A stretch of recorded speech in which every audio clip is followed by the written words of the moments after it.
Good. Bad. I'm the guy with the gun. Hello, folks. Welcome to another edition of Firing Line Radio Show. I hope you're having a great weekend out there, wherever you are. I always like to say that because I really do hope you have a great weekend wherever you are. Joining me today, I have Brian McLaughlin. Brian is with Mountain Man Medical. Now, we've done podcasts with him before on CCW Safe nationwide, but I want to get him out there and introduce to you folks because, hey, staying safe and being able to solve an issue that you're presented with in real life and real time is a very, very necessary thing and a great skill set to have. So say hello to Brian. Brian, how are you doing? I'm doing great. Thanks for having me on. I'm having a great time. Hey, now where are you located? I'm out in Denver, Colorado, Mountain Man Medical, Rocky Mountains. Very good. Mountain Man Medical is the name of the company. You're part of concealedcarry.com, right? Yeah, we're out. Mountain Man Medical is one of the brands of concealedcarry.com. Tell us a little bit about concealedcarry.com. It is definitely, it's a big one. We just bought a new company. So Concealed Carry Inc. Oversees a bunch of different companies. We have Barrel Block, Range Tech, Shot Timers, Ready Up Gear, Mountain Man Medical, and we just acquired a new company called KSG Armory, which is a Kydex holster company. So we produce our own products and we have our own information sources, a lot of shooting instructional videos and things like that about how home defense runs. Riley Bowman is our main guy there for tactics at concealedcarry.com. He's a very high level competitive shooter. And it's definitely one of the best places I've ever worked. Jacob Paulson, he's the one that owns the company. Mm-hmm. He's a great person to work for, very knowledgeable, very good at what he does, cares a lot about everybody around him, cares about all his employees. So it's fantastic to work for him. And then back in 2020, save that clip for, review time for raises that could come in handy. Yeah. Yeah, he probably won't watch it, but yeah, he usually watches all my podcasts and make sure I'm saying the right things. So back in 2020, he came to me. He's like, "Hey, I was thinking about starting a trauma kit company. You interested in helping out? I know you got a background in that."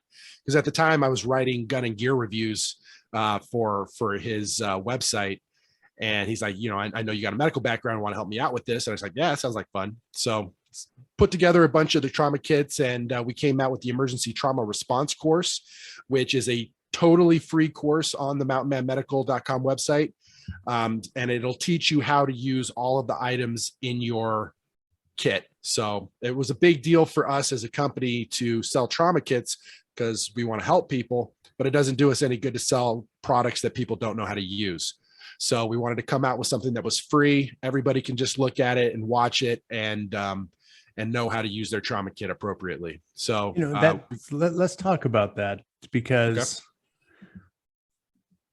the sexy side, right, of firearm training, defense training is the things that go bang and ring the steel, right? That's the fun part. But we train for probabilities, not just possibilities, right? And your higher probability is that you might roll up on an accident on Highway 15 or the 91 and somebody has been damaged in a traumatic way. And, maybe traffic is going to be 5-10 minutes before a ambulance gets there and you're involved in that. So the training for that is extremely important. Not only should you buy the kit, but you have to know how to use it. So this particular course you have, we go to a lot of shooting events and there's guys that run the belts and they got on the back their med kit.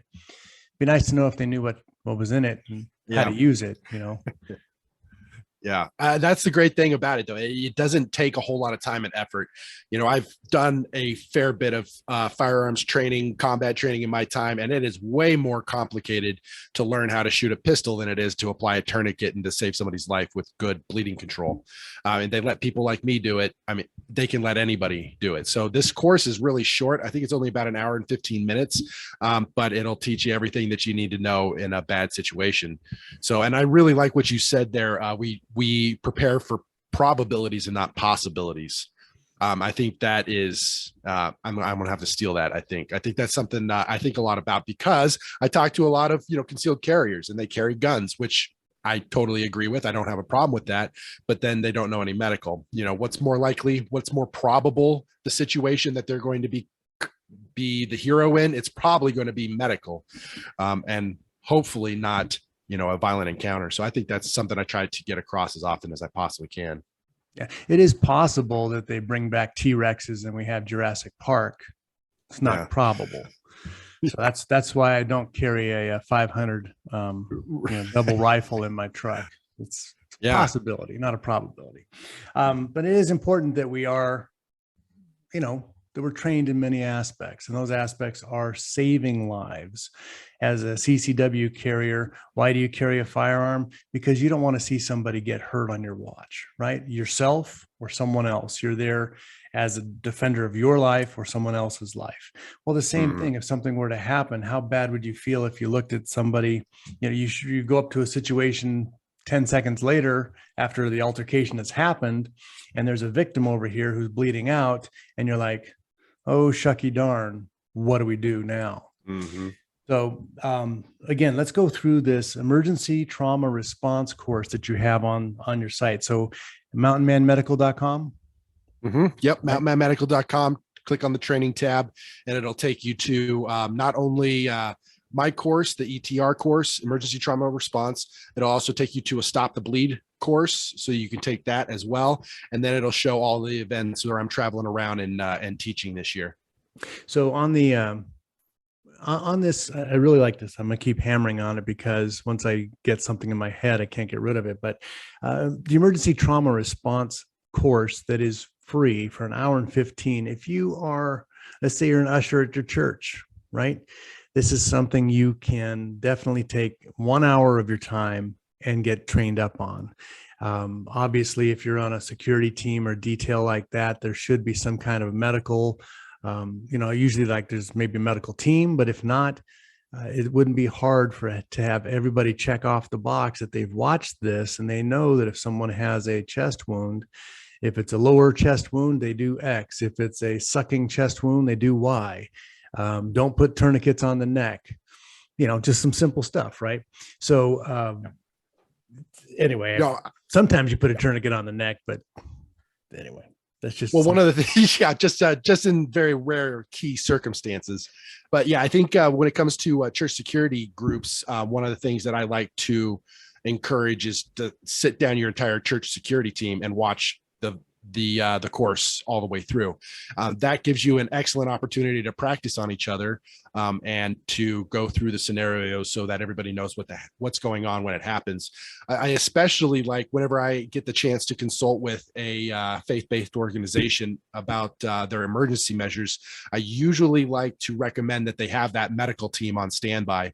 Pretty often you'll have parishioners who are, doctors and nurses and EMTs and that kind of stuff. And usually if you get the pastor up on the pulpit, to put out the word and everybody and say, hey, is there anybody who's out there who's medically qualified that wants to serve in the medical industry, ministries, because pretty often you'll get elderly people who will, pass out, take off, fall, a lot of heart attacks and that kind of thing. But on top of that, they need to be fairly well integrated with your security team so that they know what to do when things are starting getting messy.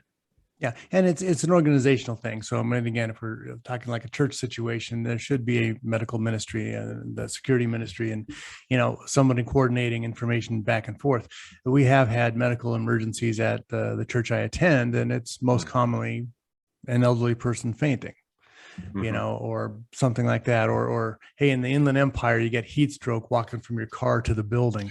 So it's these things happen, and that's all part of it. It's not just stop the bleed. Right. So you should have a medical team set up with your ministry in that particular point in case. So concealedcarry.net, you guys have not just the medical side, but you actually are super strong, obviously with a name, super strong proponents for concealed carry and trying to train people the proper way to carry, right? I mean, safety is one aspect, but responsibility is another. I'm sure you hit hard on. Yes, definitely. I haven't taught a combat class in a long time. Usually my cup of tea is, combat trauma management. But I know O'Reilly is our primary shooter at our company. He's the one that develops a lot of the training programs, and they have a podcast talking about concealed carry, different types of law and that kind of thing. So that usually is what he kind of gets into it for the most part. And I think for me, the safety aspect of things is what's most important, because you have to be able to live to fight another day. I know for me as a young gung-ho dude, I didn't care too much about safety because I thought that was cool. As I get a little older, I start to value, I put more weight into the value that I bring. And so I'm trying not to get myself killed so quickly. If I go down. And we appreciate that. Philip Naiman, Firing Line Radio. We'll be right back after this. Yeah, don't die quickly. Come on. Yeah. Sorry, I missed that little, that thing, the 30 seconds. Not a problem. This one's 9:30, so it's 1 minute less. Okay.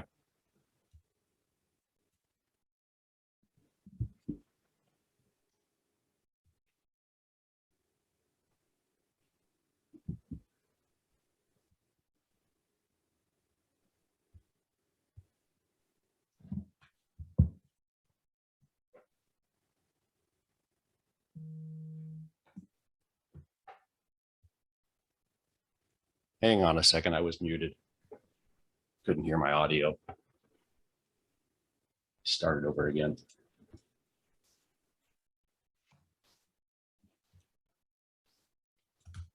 All right, here goes.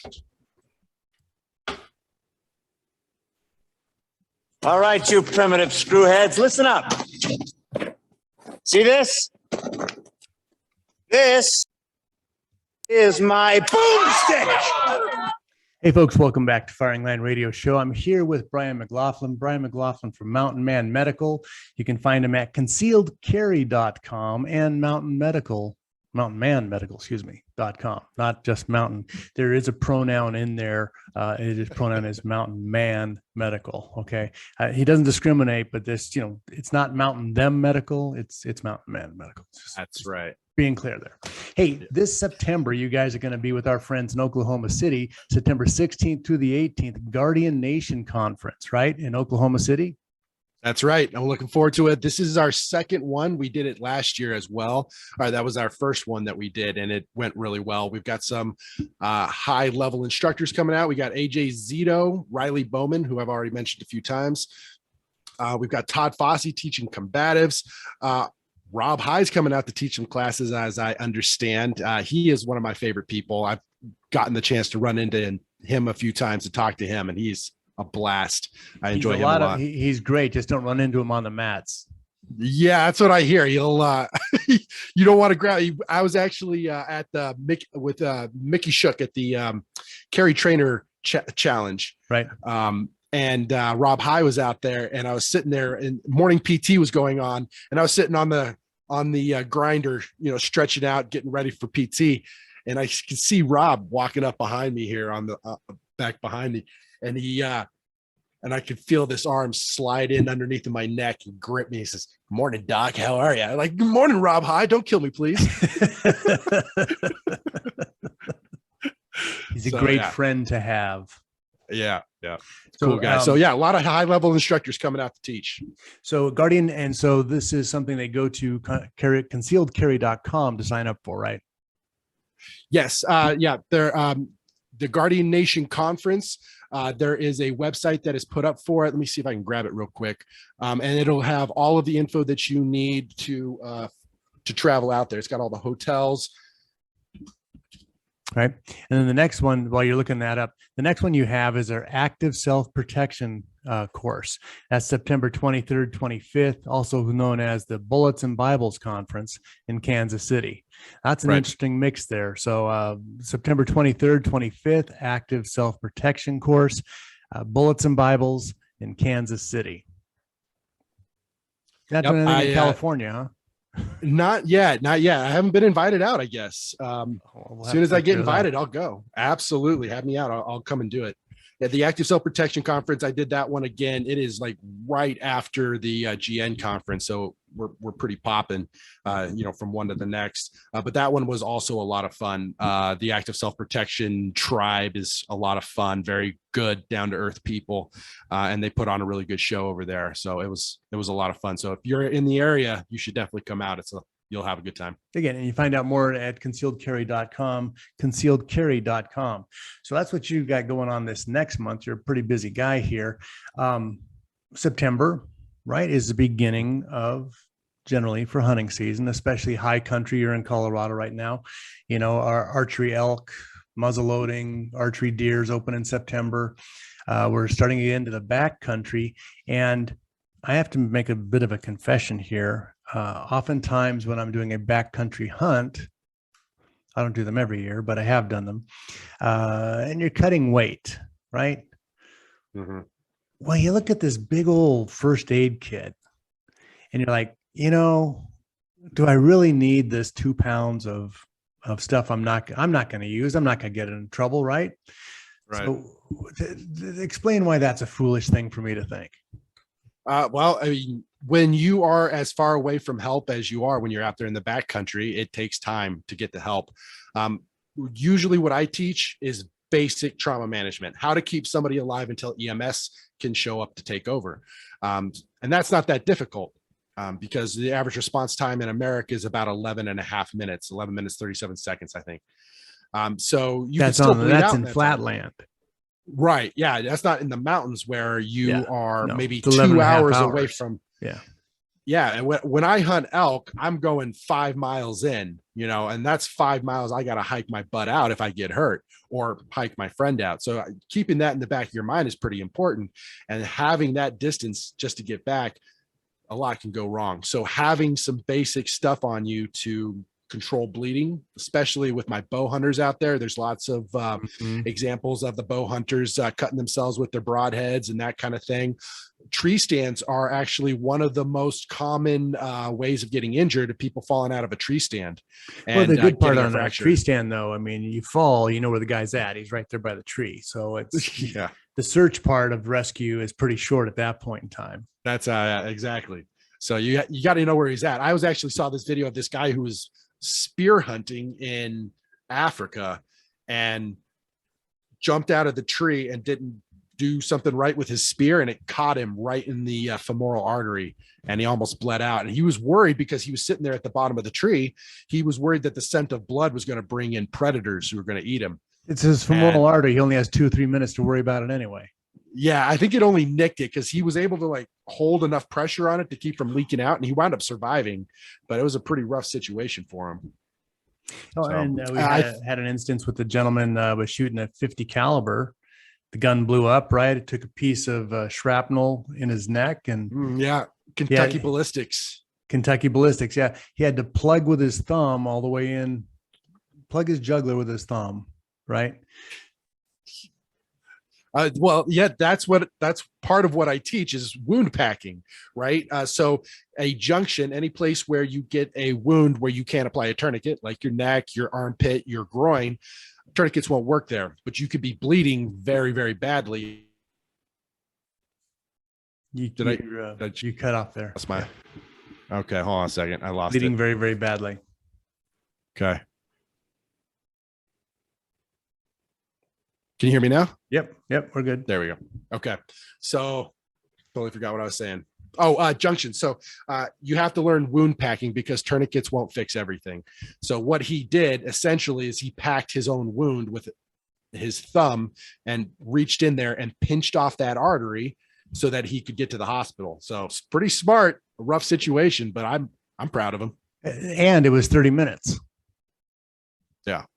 Before he got to the hospital. So, where we go shooting out in the desert out here, you're an hour away from at 70 miles an hour, you're an hour away from a hospital, right? And they're not going to life flight everything into you. So, you're an hour away, and that's in non-rural California. Of course, we shoot high-powered rifles, and if you get shot with one of those, it's just the only thing you need in your kit is holy water. you, you ain't coming back from the hunting rifle injury. It's pretty much going to be done. Not from what they're designed to do. They do it pretty well. I've seen the outcome of that quite a few times. One of the things that I usually try to recommend is making sure my hunters are going out in teams of at least 2. Having a battle buddy when you're out there on the mountaintop is a pretty big deal. And pretty often I'll see people out there just doing the lone hunter thing, and the odds of you getting into trouble and then not being able to extricate yourself from it is pretty good.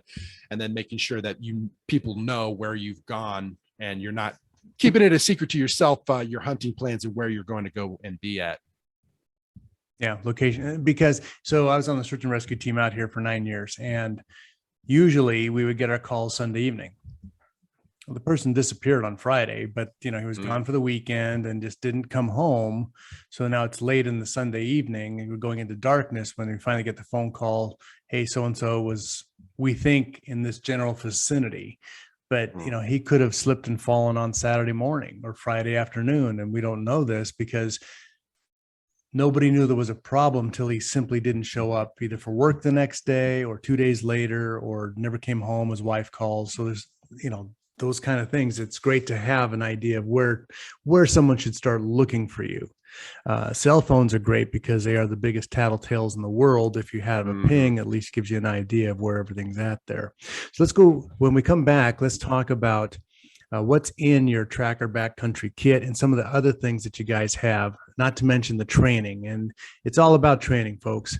This is a very important part of being safe, being prepared, being a better person, being able to help other people. This is Philip Naiman, Firing Line Radio. We'll be right back after this.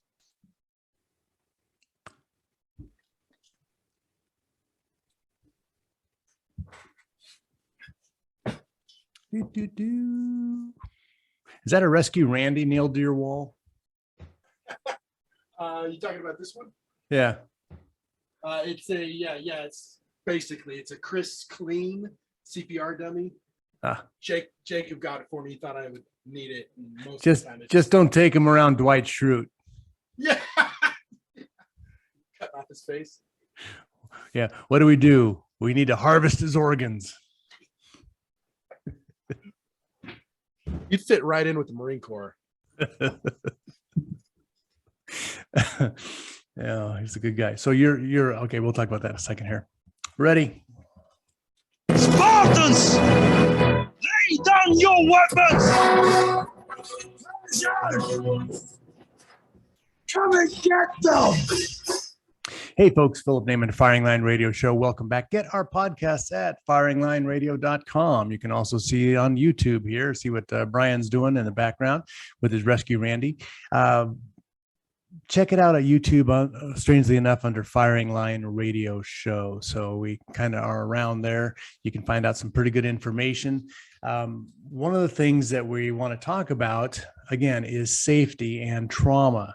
And gunshot wounds are horrific. So are car accidents, but a gunshot wound is horrific. And if somebody was hit with a large caliber A, B, C, or D, you're going to have a lot of different things happening besides the person moaning and wailing. And, you're looking for entrance wounds, exit wounds.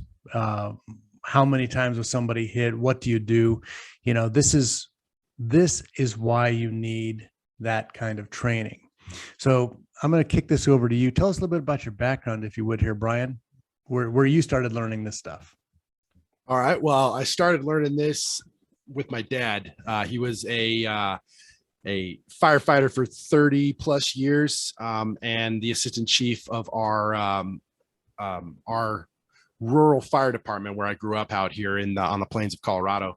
So occasionally we would be out doing something and he would get a call to come in and he'd have to go, running up there, go take care of it. So I got trained up by him on basic bleeding control when I was pretty young. And then from there, I went to the military and picked up corpsman. So they dropped me in with the Marines, and I got a decent amount of training in combat trauma management. Spent some time in Afghanistan, and then I was in the ER for 2 years. Worked a rig for a little while, and then when I got out of the military, I kind of kicked around for a little bit, worked in an ammunition factory and a gun shop, and then started working for concealedcarry.com. Occasionally before that, I would also do consulting work for faith-based organizations and helping getting them trained up for active shooter situations and mass casualty events. So that was a lot of fun. We used to go in there and put on some scenarios with simunition rounds inside of their sanctuaries and have people running around and shooting role players and stuff. It was a lot of fun. It was hard to get the upper staff of the church to sign off on it, but once we did, we got in there. We had a good time. We had a lot of good training. So. It's important, you take a look at how many places of worship are being attacked, and in California, okay, this new bill that Newsom signed or is signing, 918, is going to make it illegal to have any firearms at any churches anywhere. It's going to come. Yeah, see that look on your face, right? Why not disarm the vulnerable? That makes sense. Let felons out of jail, disarm the vulnerable, so you can't have security unless they post 4x6 stickers saying that this is an armed campus. So thereby identifying yourself, kind of like the Uden, the nice Uden star that the other groups like to put out, right? Yeah, that's surprising. I'm surprised that that's happening at all. You better watch. You're in Colorado. You guys are half as crazy as we are, so you better watch that too. It'll be coming your way. Does not sound constitutional at all. So I'm not an expert on that. Just because it's not constitutional doesn't mean they're not going to do it. Yeah. They do these things, and then we have to go to court for 6, 8, 10 years to get it straightened out, and then they do it again. With impunity. So anyway, in a perfect world, this would not happen, but we don't live in a perfect world, which is why you need to have this training. So let's talk about some of the things you have. You guys have different kits for different levels. You have the tracker, your backcountry kit. I'm going that in the hunting community, you're probably number one problem you're going to have is bleeds. The guy cuts his finger deeply while he's cleaning an animal, drops a broadhead, drops his knife on his foot. We've all seen videos of these guys barely making it out of life because they've got a Havalon knife that's razor scalpel sharp, goes right through them. And then they have a deep bleed they can't control, and they're 12 hours from help. So, what's in the tracker kit? So there's one. He's holding the tracker kit up right now. It's pretty small. It's about 4x6. Your mic cut out there, Brian. It's all right. Nope. Negatory. We're on radio. I'll just do hand signals till it comes back on. There it is. There you go. Okay. All right. Yeah. Something's wrong with my mic. Every time I touch the cord, it just cuts out on me. So this is the tracker. I wanted it to be especially small. Ounces equal pounds, pounds equal pain. I'm trying to carry as least amount of stuff as possible. So I only want the absolute essentials if I can get away with it. So that's what I've designed this for. This is what I would feel comfortable from having on me when I'm out in the very deep, dark country of the Rocky Mountains. So I would like to have something bigger at my base camp. So what I like to do, the type of hunting that I do is more like the stock hunting, where I'll set up my base camp and then I'll take a very small day pack or a ruck gear and I'll hike out a couple of miles, figure out where stuff is at, and then come back. And sometimes I'll stay a couple of days out there and before I come back. And then while I'm out there on the trail, this is what I'll have on my belt. On the back, we've got some trauma shears. This is kind of negligible. You could get away with not having trauma shears. I think it's pretty useful. So if you really, really need to cut that weight, you can leave these off. There's a particular way what's good about the trauma shears is if your friend like stubs his toe, you can say, let me take a look at it, and then cut his pants off him and make him walk out, in his BVDs. So trauma shears can be, at least they enlighten the thing, right? For pranks, of course. Exactly. But it's also good for cutting material. If you're making splints, or if you need to make chest seals, if you need to, it's a multi-use item that you're probably going to use around your camp and all sorts of other things. So I like to have it out there if at all possible. In the kit, I have a pair of gloves, and you can use these for different survival purposes. Of course, there's lots of YouTube videos out there on how to do that. Quick clot bleeding control, wound packing, so that if you do get a puncture wound, or if you have a wound that you're trying to take care of, but you don't want to put a tourniquet on it, it's not bleeding badly to warrant a tourniquet, but it's still bleeding. You can use this to help control that bleeding pretty well. Would you use that on a shallow cut? Or is it just for like a deep wound? I would prefer to keep this for a deep wound because of the hemostatic properties. So this is quick clot, so it has a hemostatic agent in it that makes your blood clot more quickly. So I would prefer to use it for that. But if I am bleeding pretty badly, but I'm thinking it's not enough that I think I'm going to die, but I can't get the bleeding to stop, then I'll just pack this in there and control it with that with a pressure dressing. And then that's a way that you can hike out of the mountains and get it taken care of at the hospital. If it's You cut out again. Stinking little microphone. Anyway, so he's got the quick clot. He's going to have a tourniquet in there. He's got his shears, and then pressure bandages are pretty much what's rest in there. You're still dead on your microphone there. There you go. There we go.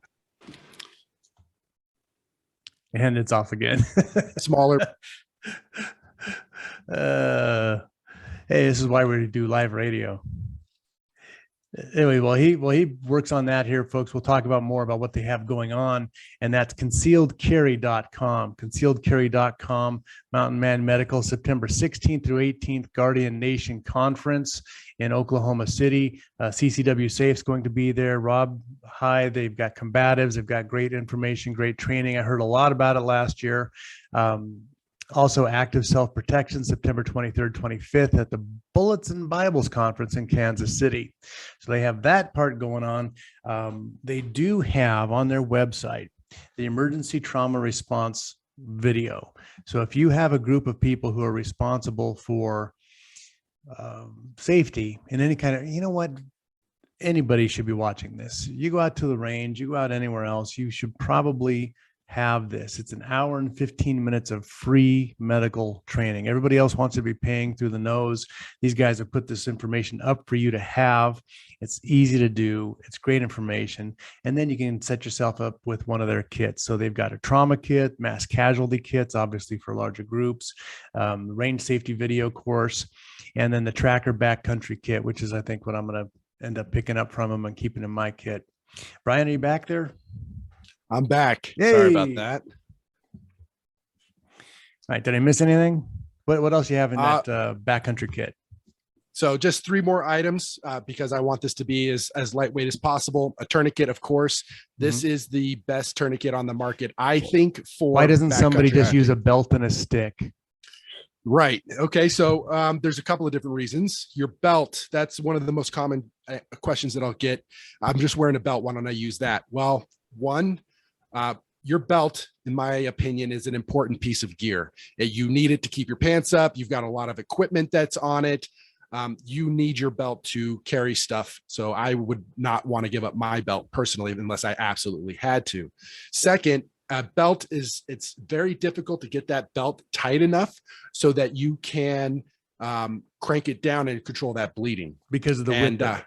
Right, because of the width of it, and also there's no way of locking it down. Once you pull it through, you have to sit there and maintain that pressure, and odds are good that you're not going to be able to do that. Yeah, well, yeah, very good, folks. This is Philip Naiman, Firing Line Radio Show. Go to concealedcarry.com, mountainmanmedical.com, and find out more about this. We have one more segment. We're going to come up and talk about how to save your life if it matters. After this, if it doesn't matter, yeah. I think after this, I'll talk about improvisation, how to improvise, why you shouldn't improvise. Well, I thought improvisation, like when your mic cuts out. Yeah, improv. Yeah, hand signals, right? And usually I do a sock puppet show. Yeah. Doesn't translate very well on the radio. All right. Yes! Great hunter. Yes? Yes. Fine figure of a man, yes? Yes? Yes. That is all you need to know for now. Hey, folks, welcome back to Firing Line Radio Show. This is Philip Naiman here with Brian McLaughlin from Mountain Man Medical. You know, that last clip, you should be able to know what movie that came from with a name like Mountain Man Medical, right? I cannot. I know I've heard it somewhere. No. I cannot remember it. I can't remember it. Oh, you've let me down sorely. That's Jeremiah Johnson. I was gonna say Jeremiah Johnson. There's only like 23 words in the whole movie. How did you not know that? Oh, wow. Well, we'll give you a chance to make it up because right now you went down 2 pegs. Okay. All right. So your job here is to educate people to save their life and the life of those around them, right? Right. We just, as we came out that last case, somebody, and I've always thought this too, before I got in with you on some of the other podcasts, you know, if I need a tourniquet, I'll use a belt, but that's not going to work. It's better than nothing, but it's not the best tool that you could easily carry. You held up if you're watching on the YouTube channel just a few seconds ago, you held up a tourniquet, which looks like it's about a 2-inch by 4-inch package that probably weighs 3 ounces, right? So for very, very little space and for very little weight penalty, you could actually save the life because, as you said, you're not going to be able to put a 1.5-inch leather belt across a thigh and put enough cinch pressure on it to stop the femoral bleed if that's what's happening, right? Mm-hmm. Right. So yeah, when you tighten it up, you pull it through the belt buckle and you have to keep it cinched. There's no way of tying off that tail end. Well, let's just look at that. You pull it through the belt buckle, except your belt buckle was made in China and the thing snaps because you can't put that kind of pressure. I mean, if your belt's that tight, you should lose some weight, but you can't put that kind of pressure back on a regular belt buckle system. They're not designed for it. They will snap and then you have zero. Right. Yeah. And I do like to say that it's possible to still save somebody's life with a belt. It's been documented before that it's been useful. So like you said, if you've got nothing else, might as well give it a try and hope for the best. But it's always better to have purpose-made items on you ready to go. This is also the reason why I say that it's not a good idea to improvise unless you absolutely have to. A lot of times guys will carry things in their trauma kits that are improvised, like tampons. Tampons are not designed for wound packing. A lot of people will think, hey, it's meant to plug a hole and soak up blood, so therefore it will be good for wound packing. And that's not the case. The amount of blood that a woman has during menstruation is not nearly the same quantities as you're likely to experience with a traumatic bleeding. And our goal is not to soak up blood. Our goal is to put pressure on that bleeding artery and get it to clamp off with direct pressure. So you're not likely to have enough gauze to make that work. So why put things in your trauma kit that are improvised when you can just have gauze, which is designed for wound packing, to fill that cavity completely? And if you're going to try to improvise a tourniquet, like, I know how to do it. I've been professionally trained. I know how to do it. I've got YouTube videos teaching how to do it. But even me knowing how to do it, it's going to take me a long time to make that tourniquet. I have to run around and find all of the materials that I need to make this tourniquet effectively. And what's that casualty doing the entire time I'm trying to find all this stuff? Bleeding out. Calling your name, giving you nightmares. Yep. Yeah. So yeah, and I could just fix that situation quickly if I had trauma gear on me, but maybe I don't. So then that's when improvisation is important to learn it. So you only want to use it when you absolutely have to. Yeah, don't count on it. Here's the other thing. So let's take a look at the Southern California mountains. Okay, they are not exactly like the Rocky Mountains. We lack something called, water. So a lot of it is not vegetated. It's very rocky, cliffy. I mean, it's really rugged mountains. You're not going to find a vine up here. And if you did, it'd be a grapevine that can't hold any pressure anyway. You're not going to find these things. Oh, a solid stick. Yeah, we have pine trees out here. If the stick is on the ground, it's crumbly. There isn't a nice piece of oak you can make a crutch out of. It just doesn't happen out here. So Right. improvising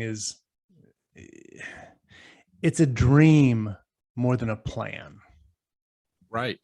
I love that. Yeah. You don't want to dream. You want to have a good, reasonable plan. That's usually what I try to tell people when they're trying to manage an emergency. You don't just jump into it without thinking about it. You got to think about the process first, try to come up with what's going to work to get you out of that situation, and then act on it. I think that's one of those key aspects. And so how much time should somebody, an average Joe like me, train medical per year? I would say ideally you want to hit it maybe biannually, twice a year, every 6 months, just to touch up on some of the things you might have forgotten, and then to check in to see if anything has changed. The medical world is changing pretty rapidly, and they're coming out with new studies and new research that says that one technique is better than the other, or vice versa. There's some things that they've been teaching where, they'll start off. I started learning it where it was this, you never, ever, ever do this one thing. And now it's, you do this first. Tourniquets are exactly that. When I was first trained on tourniquets were a last resort. You never apply a tourniquet until you're absolutely sure that person is going to die. And these days, it's the opposite. They say, if you're worried at all, you apply that tourniquet first, get them to the hospital, let the doctor take it over. So there's lots of things like that that are changing all the time. And like some of the, it's like trauma care. Okay. So I mentioned earlier, if somebody has a lower chest wound, you are direct pressure, right? They have an upper chest wound in the lung, you need a chest seal, and direct pressure could actually kill the guy, right? Direct pressure on the, yes, there's not a lot that you can do. Yeah. In a lung wound, there's not a lot that you can do for that besides place the chest seal. You can't wound pack because there's so much space inside of the chest cavity. And if that material gets into the lung, he's going to die anyway from other problems. Yeah. And it can impede the operation of the heart, and there's all sorts of bad stuff that could happen there. So usually what I'll say is if you see any bleeding on the trunk that you can't in the abdomen or the trunk, there's nothing that you can do besides just place the chest seal and hope for the best. And in the abdomen too. Abdomen as well, because there is, again, so much space in there that you're unlikely that you're going to find exactly where that artery is, because wound packing works by taking that gauze and putting it directly on top of the bleeding artery. Yeah. Yeah. So it puts pressure. But because the intestines and stuff are so loose in there, there's no direct wound channel for it to plug. Right. So essentially you could pack the entire abdomen with gauze and never get pressure on that bleeding artery. So it's a rough place to get shot or hurt. So you're just kind of in a bad spot. And as a medic, knowing that some wounds aren't survivable is kind of one of those things, That's when you have a cigarette in your med kit. Yeah. Ooh, yeah, we're 6 hours from help and you got a liver shot. Have a smoke. Yeah. You're not going to die of cancer. Take a little shot or something. Yeah. Yeah. Oh, it's terrible. Well, things happen. We are here for a finite period of time, and we're not in a perfect world, and accidents happen. The worst thing I think would be to roll up on a major situation and not be able to help at all. So let's talk about like the mass casualty. Say something happened in a group of people, and there is a medic team there. There's 4 medical people there, but there's 10 people hurt. How do you guys train for that? I think you actually have something for that, right? Triage is usually what you'll hop into first when you have a mass casualty event. Your first goal is to sort all the casualties. That's what triage means. It's French for to sort. So you're going through and you're checking all of the casualties and finding out which ones are the worst, which ones are savable, which ones are emergent, which ones can you take care of right now, which ones can you take care of later, and which ones are still alive but aren't likely to be saved. You know, that's the hardest ones. Those are the ones that they're still breathing, but you got to step over them because they're so far gone. You're not likely to help them out. So your time is better spent taking care of somebody who has survivable injuries. You know, I was at I did a ride along with San Bernardino PD several years ago, and 4 people were shot in one night, and we rolled in there. And, you know, just like you said, as the paramedics came in, they looked at one guy on the floor and just stepped over him. Went to the next guy who was, you know, and the sergeant said to me, he doesn't know it yet, but that guy's dead, you know, and just, Right. and he did, he passed away. So that the ability to triage, and the people at the site did not perform any first aid on their own people. So it was a tragic event. Folks, I want to thank my special guest, Brian McLaughlin. Hate to end on that, but thank my special guest, Brian McLaughlin at concealedcarry.com, Mountain Man Medical, September 16th and 18th, Guardian Nation, September 23rd, 25th, Active Self-Protection Conference, Kansas City. Find out more on their website. Sir, thank you for your time. Thank you for your service, and thank you for the information. Awesome. Thanks for having me on, Philip. I had a great time. All right. God bless.